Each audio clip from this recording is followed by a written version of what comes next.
Hello mga kapalos, ayan, magmiswa tayo with meatballs. Ayan, 300 grams na ground pork. I-drain natin to maigi para wala siyang katas. Then lagyan natin sa mixing bowl. I-season natin ng konting bechin. Konti lang ha. Ayan. At pamintang pino or pamintang durog. Mas maganda kung pamintang pino. 1/2 teaspoon. At lagyan natin to ng asin. 1/2 teaspoon ng asin. Ayan. Then incorporate natin to. So huwag natin lalagyan ng ibang additives. Yung nakita nyo, ganyan lang siya talaga. Wala siyang itlog, wala siyang harina. At huwag nyo din piprituhin. So ganitong gagawin ko. Paghalo-halo lang natin para yung ating mga nilagay na pangpalasa ay magpantay-pantay. Ayan, may pahagis-hagis efekta. So, punasa maiging kamay para tuyo. Then, saka tayo magbilog. Ayan, din ako gumamit ng plastic gloves kasi hindi mabibilog yung karne. So, ayan, importante yung bare hand. So, ayan, magbilog na tayo. Nakagawa ko ng 16 pieces. Ayan. Then, maghiwa na ng patola. Ready na natin. Set aside. Para hindi mitin, maging tubig. Pwede rin namang wala. Then, maghiwa na tayo ng bawang at sibuyas. Limang bawang. At ito, isang sibuyas. Hiwain natin madiliit. Magisa na tayo. Medyo ipa-light brown natin yung bawang. Then, sunod natin yung sibuyas. Ipa-translucent natin yung sibuyas. Then, add natin to ng water. 1.5 liter ng water.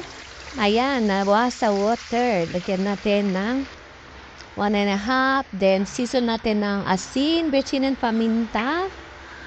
Ayan, 1 teaspoon lang. 1/2 teaspoon ng paminta at konting bechin. Ayan, sa mga ayaw ng bechin, di wag. Okay lang naman. Lagyan ko ito ng pork cube, isang buo.